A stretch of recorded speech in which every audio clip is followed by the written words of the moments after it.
आदाब नाज़रीन, खबरनामे में आपका इस्तकबाल है। मैं हूं आपके साथ रेशमा। आइए नजर डालते हैं इस वक्त ये हेडलाइंस पर।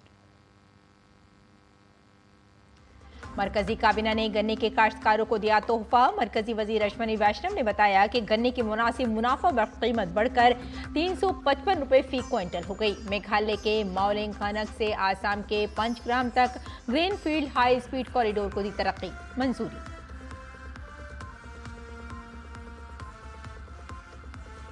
वजीर आजम मोदी की सदारत में सियासी माहिरीन की काबीना कमेटी ने किया बड़ा फैसला। आजाद पर मबनी मरदमशुमारी को आइंदा मरदमशुमारी में किया जाएगा शामिल। साबिका कांग्रेस हुकूमतों पर जात पर मबनी मरदमशुमारी की मुखालफत का लगाया इल्जाम। मरकजी हुकूमत ने नेशनल सिक्योरिटी एडवाइजरी बोर्ड में तब्दीलियां की। साबिक रॉ चीफ आलोक जोशी को 7 रुकनी बोर्ड का चेयरमैन बनाया गया।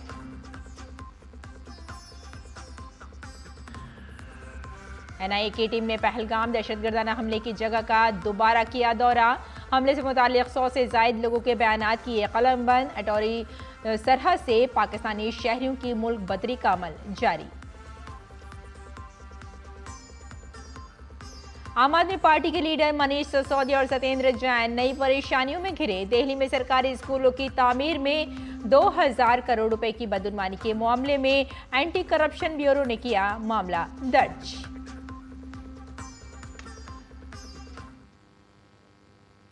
और अब खबरें तफसील से। वजीर आजम नरेंद्र मोदी की सरबराही में काबीना कमेटी बराए सियासी उमूर ने फैसला किया है कि आने वाली मरदमशुमारी में जात पात को शामिल किया जाएगा। मरकजी वजीर अश्विनी वैष्णव ने काबीना की मीटिंग के बाद की जानकारी दी। मरकजी वजीर ने कहा कि कांग्रेस ने हमेशा जात पात की मरदमशुमारी की मुखालफत की है। जात पात की मरदमशुमारी के मामले को कांग्रेस और इंडी इत्तेहाद ने सियासी फायदे के लिए इस्तेमाल किया। कांग्रेस और इंडी गठबंधन के दलों ने जाति जनगणना के विषय को केवल अपने राजनीतिक लाभ के लिए उपयोग किया। जनगणना का विषय संविधान के अनुच्छेद 246 की केंद्रीय सूची की क्रम संख्या 69 पर अंकित है। यह केंद्र का विषय है। हालांकि कई राज्यों ने सर्वे के माध्यम से जातियों की जनगणना की है। जहां कुछ राज्यों ने यह काम सुचारू रूप से संपन्न किया है, वहीं कुछ अन्य राज्यों ने राजनीतिक दृष्टि से और गैर पारदर्शी ढंग से सर्वे किया है। इस प्रकार के सर्वे से समाज में भ्रांति फैली है। इन सभी स्थितियों को ध्यान में रखते हुए और यह सुनिश्चित करते हुए कि हमारा सामाजिक ताना बाना राजनीति के दबाव में न आए, जातियों की गणना एक सर्वे के स्थान पर मूल जनगणना में ही सम्मिलित होनी चाहिए। इससे यह सुनिश्चित होगा कि समाज आर्थिक और सामाजिक दृष्टि से मजबूत होगा और देश की प्रगति भी निर्बाध चलती रहेगी। आज दिनांक 30/4/2025 के दिन प्रधानमंत्री श्री नरेंद्र मोदी जी के नेतृत्व में राजनीतिक विषयों की कैबिनेट समिति ने यह निर्णय लिया है कि जातियों की गणना को आने वाली जनगणना में सम्मिलित किया जाए।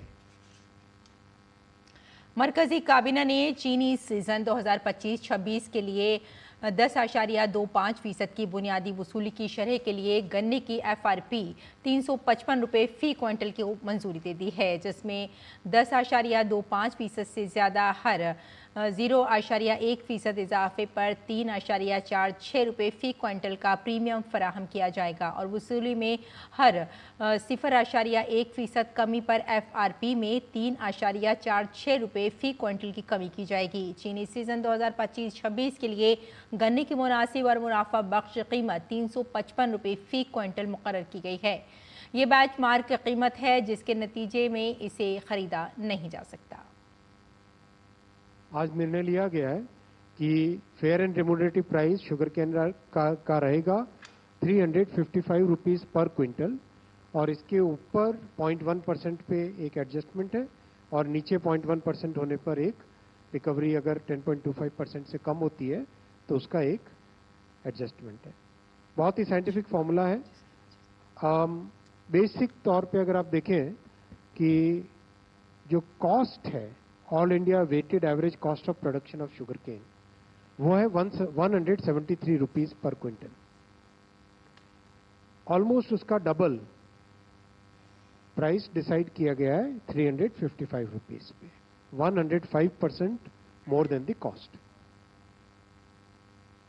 और वज़ीर-ए-आज़म नरेंद्र मोदी की क़यादत में मरकज़ी काबीना ने 22 अप्रैल को पहलगाम में दहशतगर्दाना हमले के बाद काबीना कमेटी बराए सलामती और पार्लिमानी उमूर के साथ आज मीटिंग की। गुज़िश्ता हफ्ते मरकज़ी काबीना की कोई मीटिंग नहीं हुई थी और सिर्फ काबीना कमेटी बराए सिक्योरिटी ने 23 अप्रैल को मीटिंग की और पहलगाम दहशतगर्दाना हमले की मजम्मत की। आपको बताते चलें कि भारत ने पाकिस्तान को कई बड़े झटके दिए हैं। फौजी कार्रवाई से कबल सिफारती महाज पर पाकिस्तान को आलमी सतह पर तनहा करने की हिकमत अमली बनाई गई है। हिंदुस्तान ने पहलगाम दहशतगर्दाना हमले, पाकिस्तानी मिलिट्री अताशी को मुल्क बदर करने, 6 दहाइयों पुराने सिंध आबी मुआहदे को मुअत्तल करने और अटारी लैंड ट्रांजिट पोस्ट को फौरी तौर पर बंद करने के बाद सरहद पार ताल्लुकात पर ताज़ा क्रैकडाउन का ऐलान किया गया था। काबिल जिक्र है कि जम्मू कश्मीर के पहलगाम में 22 अप्रैल को हुए दहशतगर्दाना हमले में 26 लोगों की जान गई थी। ये बात सामने आई है कि इस वाक़े में पाकिस्तान का हाथ है। भारत ने इंकशाफ किया है कि कल 4 दहशतगर्दों में से 2 पाकिस्तानी इस वाक़े में शामिल हैं। रॉ के साबिक सरबराह आलोक जोशी को नेशनल सिक्योरिटी एडवाइजरी बोर्ड का चेयरमैन मुकर्रर कर दिया गया है। मरकज ने नेशनल सिक्योरिटी एडवाइजरी बोर्ड में तब्दीलियां की हैं और रॉ के साबिक सरबराह आलोक जोशी को इसका चेयरमैन मुकर्रर किया गया है। साबिक मगरबी फ़िज़ाइया के commander air marshal PM Sinha, साबिक southern army commander lieutenant general AK Singh और रेयर एडमिरल मोंटी खन्ना फौजी खदमात से रिटायर्ड अफसर हैं। राजीव रंजन वर्मा और Manmohan Singh Indian police service के 2 रिटायर्ड मेंबर हैं। V वेंकटेश वर्मा 7 रुकनी बोर्ड में रिटायर्ड IFS अफसर हैं। और 22 अप्रैल 2025 को जम्मू कश्मीर के पहलगाम में दहशतगर्दाना हमले के जवाब में भारत ने पाकिस्तान के खिलाफ कुछ बड़े सिफारती इक़दाम किए हैं, जिनमें से एक पाकिस्तानी शहरियों को जारी किए गए तमाम मुख्तसर मुद्दत के वीज़ों की मनसूखी है। मरकज़ी हुकूमत ने मुख्तसर मुद्दत के वीज़ों पर मुक़ीम पाकिस्तानियों को 29 अप्रैल तक वापस जाने की हिदायत की थी। दरअसल डेडलाइन गुजरने के बाद पाकिस्तानी शहरियों को डिपोर्ट करने का अमल आज पंजाब के अटारी बॉर्डर पर शुरू हुआ। इस सिलसिले में जम्मू कश्मीर में मुक़ीम पाकिस्तानी शहरियों को लेकर पुलिस की मुतादिद गाड़ियां भी अटारी बॉर्डर पर पहुंच गईं और उन्हें डिपोर्ट करने का अमल जारी है। इसके साथ साथ कानूनी कार्रवाई के खौफ से कई पाकिस्तानी शहरी खुद भी अटारी बॉर्डर पहुंचकर भारत छोड़ रहे हैं। मैं मुजफ्फराबाद की रहने वाली हूँ, लेकिन मेरी शादी बारामूला में हुई है 6 साल पहले। मैं सऊदी अरब थी, सऊदी अरब से मैं यहाँ पर आई हूँ जब मेरे दोनों बच्चे यहीं पैदा हुए हैं। परसों रात को अचानक से इन्होंने हमें बोला कि जो है आपको निकलना है, क्योंकि आपकी एप्लीकेशन एक्सेप्ट नहीं हुई और हम वेट कर रहे थे कब हमारी एप्लीकेशन एक्सेप्ट होगी, लेकिन एप्लीकेशन अभी तक हमारी एक्सेप्ट नहीं हुई। मगर स्टे हमें स्टे हुकूमत की तरफ से मिल रहा है। हमें तो कुछ इस तरह बोला नहीं गया, हमें तो सिर्फ यही कहा गया कि आपको निकलना है यहाँ पे, क्योंकि हुकूमत का ऑर्डर है। इस दौरान पाकिस्तान मुकम्मल तौर पर परेशान है। हालात ऐसे हैं कि दहशतगर्दाना हमले के बाद भी पाकिस्तान की जानिब से मुसलसल जंगबंदी के खिलाफ वर्जी की जा रही है। कल रात एक बार फिर पाकिस्तानी फौज ने LOC के पार नौशेरा, सुंदरबनी और अखनूर सेक्टर में छोटे हथियारों से फायरिंग की। भारतीय फौज ने पाकिस्तान की कार्रवाई का मुतवाज़िन और मुअस्सर अंदाज में जवाब दिया। आपको बताते चलें कि पाकिस्तानी फौज LOC पर मुसलसल जंगबंदी की खिलाफ वर्जी कर रही है।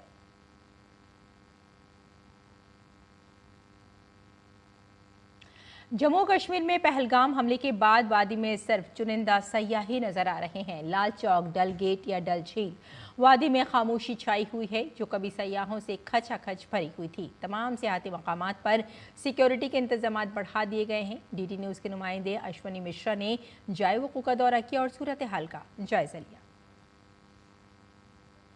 पहलगाम आतंकवादी हमले के बाद सबसे ज़्यादा झटका पर्यटन को लगा है। 90% से ज़्यादा पर्यटकों का आना घाटी में बंद हो चुका है। आमतौर पर ये डल झील पर्यटकों से भरी रहती थी, शिकारे खाली नहीं होते थे और ज़बरदस्त यहाँ पर पर्यटन के लिए देश के अलग अलग हिस्सों से लोग आते थे।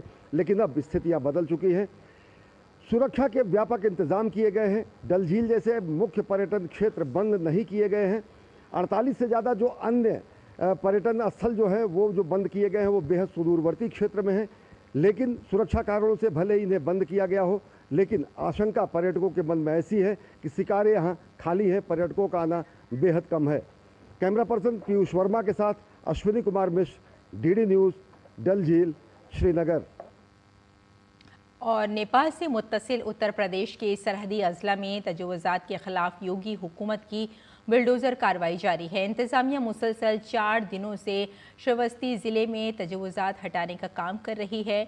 श्रावस्ती में अब तक 127 मकामात से तजवुज़ात हटाए दिए गए हैं। इलाके में 34 मदारिस को सील कर दिया गया है। इसके साथ साथ इंडिया नेपाल में 9 मेंस लैंड पर बनी मस्जिद का भी बड़ा हिस्सा गिरा दिया गया है। ये कार्रवाई ज़िला भर में इसी रफ्तार से जारी रहेगी। हसास सरहदी इलाके में बगैर पहचान के मदारिस का चलना सिक्योरिटी के नुक्ता नज़र से तशवीशनाक है। ऐसे में इंतज़ामिया को निशानदेही की गई, तजवुज़ात को फौरी हटाने और बाकायदा मॉनिटरिंग करने की हिदायत दी गई हैं। इधर बीजेपी मुसलसल कांग्रेस के लापता पोस्ट पर हमला कर रही है। रुकन पार्लियामेंट संबित पात्रा ने कहा, ये इंडी इत्तेहाद नहीं है, ये रावलपिंडी इत्तेहाद है। संबित पात्रा ने कहा कि वो दिन दूर नहीं जब इस पिंडी इत्तेहाद के लोग पाकिस्तान में इलेक्शन लड़ेंगे। ये इंडी अलायंस वाले नहीं हैं, ये रावलपिंडी अलायंस है। अभी तो पाकिस्तान के मीडिया के हीरो बने हुए हैं राहुल गांधी, पाकिस्तान की जनता के दुलारे बने हुए हैं कांग्रेस के तमाम नेता। मुझे तो इसमें कोई शक नहीं है कि थोड़े दिनों के बाद ये पिंडी अलायंस वाले, रावलपिंडी अलायंस वाले पाकिस्तान में ही चुनाव लड़ेंगे, पाकिस्तान की ही राजनीति करेंगे। क्योंकि उनको अगर पाकिस्तान को ही बचाना है, पाकिस्तान के हक में ही कहना है, तो उनकी ये ड्यूटी बनती है कि पाकिस्तान में ही वो अपनी गतिविधियां चलाएं। और उत्तर प्रदेश के बहराइच जिले में भारत नेपाल सरहदी इलाके में गैर कानूनी तौर पर चलने वाले मदारिस की छानबीन की मुहिम मंगल को मुसलसल दूसरे दिन भी जारी रही। बहराइच में 12 से जायद मदारिस का मुआयना किया गया, जिनमें से 5 को सील कर दिया गया। साथ ही 6 से जायद मदारिस को वार्निंग दी गई है कि वो बगैर मंजूरी के काम न करें। जिला अक़लियती बहबूद अफसर ने मोतीपुर थाना इलाके में वाक़े दारुल उलूम अजीज़िया मदरसे का मुआयना किया।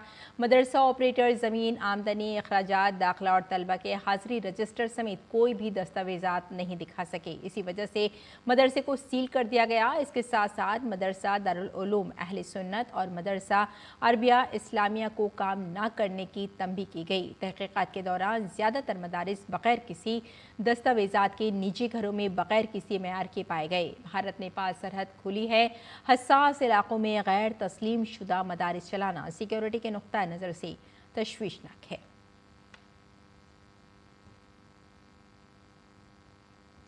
गुजरात में बांग्लादेशी दरअंदाजों की गैर कानूनी तामीरात के खिलाफ बुलडोज़र कार्रवाई जारी है। अहमदाबाद के बाद अब आज इंतज़ामिया ने जूनागढ़ में अपर कोर्ट एक्सटेंशन के आसपास के इलाके से तजवुज़ात हटा दी हैं। पुलिस की भारी नफरी की मौजूदगी में 59 तजवुज़ात हटा दी गई।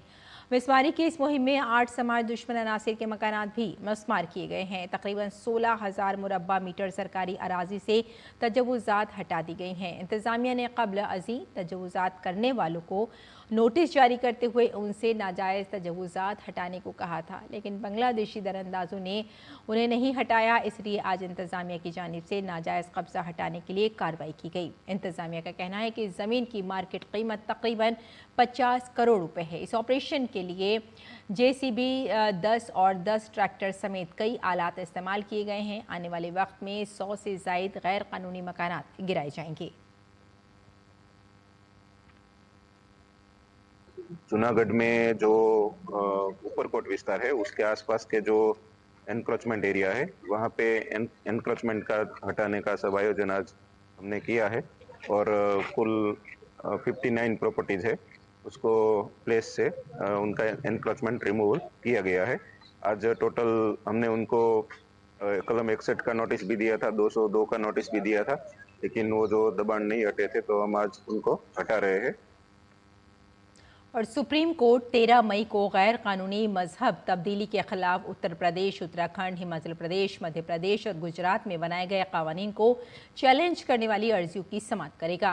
दरख्वास्त गुजारों में जमीयत उलमाए हिंद और citizen for justice and peace जैसी तंजीमें शामिल हैं। दरख्वास्तों में कहा गया है कि यह कानून मुख्तलिफ मज़ाहिब से ताल्लुक़ रखने वालों को हरासा करने का जरिया बन गया है। आम आदमी पार्टी की मुश्किलात एक बार फिर बढ़ गई हैं। इंसदादे बदउनवानी ब्रांच ACB ने सरकारी स्कूल की तामीर में मुबैना बदउनवानी के इल्जामात के तहत मनीष सिसोदिया और सत्येंद्र जैन के खिलाफ घोटाले का मुकदमा दर्ज किया है। इंसदादे बदउनवानी ब्रांच ने आप लीडर और दिल्ली के साबिक नायब वजीर आला मनीष सिसोदिया, दिल्ली के साबिक PWD वजीर सत्येंद्र जैन के खिलाफ क्लासरूम्स की ज्यादा कीमत पर तामीर में बदउनवानी के सिलसिले में मुकदमा दर्ज किया है। दोनों पर दिल्ली में सरकारी स्कूल की तामीर में मुबैना बदउनवानी का इल्ज़ाम आयद किया गया है। ACB के इल्ज़ाम में आपके दौरे हुकूमत में 12,748 क्लासरूम्स और इमारतों की तामीर में 2,000 करोड़ रुपए के घोटालों का जिक्र किया गया है। अब ACB इसकी तहकीकात करेगी। नई दिल्ली के पूसा इंस्टीट्यूट में आला तालीम के मेयार और इसमें नए तजुर्बा से मुताल्लिक़ 2 रोज़ा वर्कशॉप का इनेकाद किया गया। इस मौके पर मरकज़ी वज़ीर मुमलिकत बराए तालीम डॉक्टर सुकंत मजूमदार ने कहा कि नई तालीमी पॉलिसी को मुल्क में आला तालीम के मैदान में नाफिज करना होगा और हमारी कोशिश है कि मुल्क की यूनिवर्सिटियों में आलमी मेयार की आला तालीम का क़याम अमल में लाया जाए। उन्होंने कहा कि PM ऊषा के तहत तीसरे मरहले में मुल्क की 35 यूनिवर्सिटियों में से हर एक को 100 करोड़ रुपए की रकम दी जाएगी।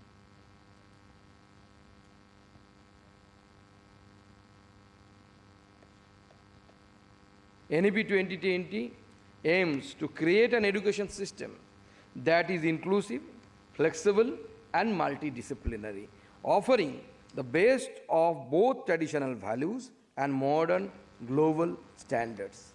Today, this national workshop is being held for the first time with the state-funded university who will play a major role in the execution of NEP 2020. Waves एक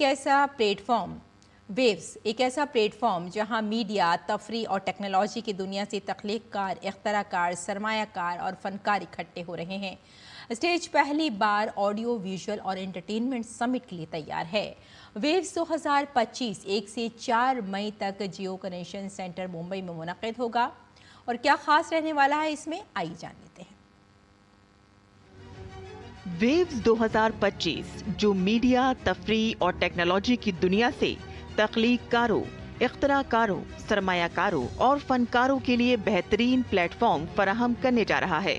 भारत अपने सकाफती विरसे, तख्लीकी सलाहियतों और आलमी मयार की तकनीकी सलाहियतों के साथ आलमी मीडिया और तफरीही दुनिया की क़यादत करने के लिए तैयार है, जिसका एक ट्रेलर वेव्स 2025 में नजर आएगा। अमिताभ बच्चन से लेकर चिरंजीवी तक दुनिया के मारूफ सितारे भारत की नौजवान ताकत की हौसला अफजाई के लिए इकट्ठा होंगे। Hello, you're coming there, right? Come on, sir. You don't even have to ask me. The biggest names, the biggest ideas, the future of media is going to be shaped right here. But who exactly is going to be there?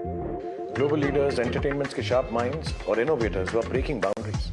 Music हो, cinema या live performances, past, present और future icons सब यही मिल रहे हैं। यार सब कह रहे हैं कुछ बड़ा होने वाला है, लेकिन क्या ये सिर्फ एंटरटेनमेंट के बारे में है? This isn't just about entertainment. The biggest deals, investments, collaborations, this is where they happen. But who's actually leading the conversation? The Prime Minister himself is sitting down with industry leaders, shaping global policies and partnerships. PM is involved. So we're talking about setting global standards, shaping the future of the industry. Wow. Exactly. Global leaders, tech giants, creators, and investors. Everyone who is shaping the future of media is coming together. But what else is happening? From AI-driven storytelling, virtual production, and next-gen content creation. All of it together on one global stage for the world to witness.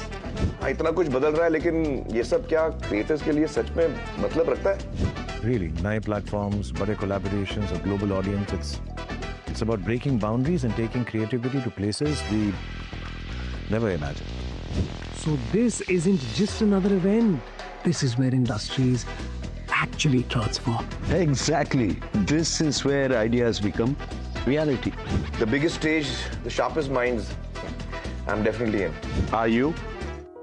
15,000 मुरब्बा metre पर फैला हुआ ये summit 100 से ज्यादा अहम नुमाइश कुनंदगान को इकट्ठा करेगा, जिनमें Netflix, Amazon, Google, Meta, Sony, Reliance, Adobe, Tata, Balaji Telefilms, Dharma Production, Saregama और यशराज फिल्म्स शामिल हैं।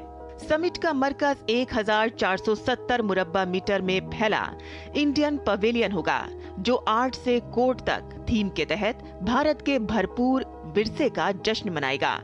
तजुर्बे पर मबनी 4 जोन श्रुति, कृति, दृष्टि और क्रिएटर लीप जायरीन को भारत की तारीख और हाल के सफर पर ले जाएंगे। वेव 2025 में मुख्तलिफ रियासतों के खुसूसी पवेलियन भी होंगे, जो अपनी सकाफती और तख्लीकी सलाहियत का मुजाहिरा करेंगे। MSME पवेलियन और स्टार्टअप बूथ M&E के शोबे में उभरते हुए कारोबार और इख्तराकारों को सनत की अहम शख्सियात, सरमायाकारों और आलमी तफरीही और टेक्नोलॉजी के शोबे से ताल्लुक रखने वाले कलीदी स्टेक होल्डर से जोड़ेंगे।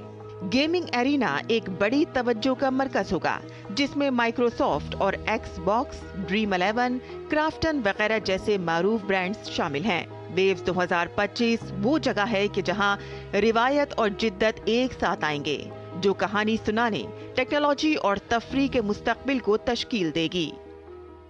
Bureau report, DD News Urdu खबरें। पहली बार वेव्स World Audio Visual Entertainment Summit Jio World Convention Centre Mumbai में बड़े धूमधाम से शुरू होने के लिए तैयार है। ये प्रोग्राम 1 मई यानी जुमेरात को शुरू होगा। ये कॉन्फ्रेंस 1 मई से 4 मई तक जारी रहेगी। दरियासना हमारे दूरदर्शन की नामानिगार दीपिका महतो ने बोस्को मार्ट से बात की, जो एक मशहूर कोरियोग्राफर हैं। तैयारियां जोरों शोरों से चालू हैं फर्स्ट वेव समिट के लिए, जो मुंबई में होने जा रहा है। और फिलहाल हमारे साथ मौजूद है नेशनल फिल्म अवार्ड विनर, और इन्होंने काफी सारे इंटरनेशनल ऑकुलेट्स से भी भारत का नाम ऊंचा करा है दुनिया भर में। हमारे साथ मौजूद हैं बॉस्को, तौबा तौबा तो आपने गाना सुना ही होगा, और साथ में सेनोरिटा भी। तो उसी के पीछे बॉस्को का हाथ है, जिन्होंने पूरी दुनिया को नचाया है। ये बहुत ही बेहतरीन अपॉर्चुनिटी है सीजर और मेले, जो हम शोकेस कर सकते हैं हमारा कल्चर, हमारा जो जो स्पेशल एक एक्ट हम प्रेजेंट कर रहे हैं यहाँ पर, in terms of the whole vibe of Indianness, the whole vibe, the culture. हम इतना कल्चर में रिच है कि हमको वो आज डिपिक्ट करने मिल रहा है, रिप्रेजेंट करने मिल रहा है, and we are very proud of that. कल का शो बहुत मज़ेदार होने वाला है। आई थिंक काफ़ी प्रेपरेशन चल रही है, कुछ 150 डांसर्स हैं हमारे पास, कॉस्ट्यूम्स, लाइक मुझे लग रहा है ये एक्ट के लिए कुछ 500 लोग इकट्ठा होके इसको प्रेजेंट कर रहे हैं। I hope everybody enjoys it, and I hope एक सोलफुल फीलिंग आ जाए ये एक्ट देखने के बाद। सो हमारी कोशिश यहीं पे जारी है। वेव्स पहली बार हो रहा है और स्पेशली मुंबई में हो रहा है, कितना फायदेमंद होने वाला है ये सारे इंडस्ट्री स्टेक होल्डर्स के लिए? मुझे लगता है ये ग्रेट अपॉर्चुनिटी है। यहाँ पर वेव्स जो एक अपॉर्चुनिटी दिया गया हुआ है for all the creators and specially youth, जो आज they are just, they get some nourishment, they get some encouragement, they get a lot of opportunities यहाँ से, and not only in India, I think worldwide everybody is going to come and showcase, and that's a great opportunity for all of us. ये moment है जहाँ पर सब जो creators है वो कर सकते हैं। कितना अद्भुत होने वाला है ये पहला समिट मुंबई में, और इंडिया का पहला ऐसा समिट होने जा रहा है। तो देखते रहिए DD न्यूज, सारी मिनट टू मिनट अपडेट्स के लिए सीधा मुंबई से। कैमरा पर्सन मोंटी के साथ दीपिका, DD न्यूज मुंबई। और ज़ेर इल्तिवा कानूनी चाराजोई की तस्वीर में सालसी को फरोग देने के लिए सालसी एसोसिएशन ऑफ इंडिया दिल्ली में 3 मई को हाई कोर्ट्स के जजों और एडवोकेट जनरल्स के साथ एक ऑल इंडिया कॉन्फ्रेंस का इनेकाद करने जा रही है। कॉन्फ्रेंस का इफ्तिताह सदर जमहूरिया द्रौपदी मुर्मू करेंगी। Attorney general of India R Venkat Ramani ने कहा कि कॉन्फ्रेंस में 15 हाई कोर्ट्स के चीफ जस्टिस और 12 रियासतों के एडवोकेट जनरल शिरकत करेंगे। अक्षय तृतीया का त्यौहार आज मुल्क भर में मनाया जा रहा है। इस मौके पर श्री काशी विश्वनाथ धाम में वाक़ई भगवान विष्णु के बद्री नारायण शक्ल की बहुत ही शानदार सजावट की गई है। अक्षय तृतीया के मौके पर सनातन रिवायत को बरकरार रखने के लिए श्री काशी विश्वनाथ टेम्पल ट्रस्ट ने एक और अहम कदम उठाया है। मंदिर के चीफ पुजारी ने इस बारे में वजाहत करते हुए कहा कि आज से लेकर श्रावण के महीने तक भगवान श्री विश्वनाथ जी की मूर्ति पर कुमरा यानी शावर लगाया गया है, जो हर साल की तरह इस बार भी नस्ब किया गया है। ये कुमरा खासतौर पर लगातार पानी के अभिषेक के मकसद से लगाया गया है। जिसे शिवलिंग की ठंडक और आस्था की अलामत समझा जाता है।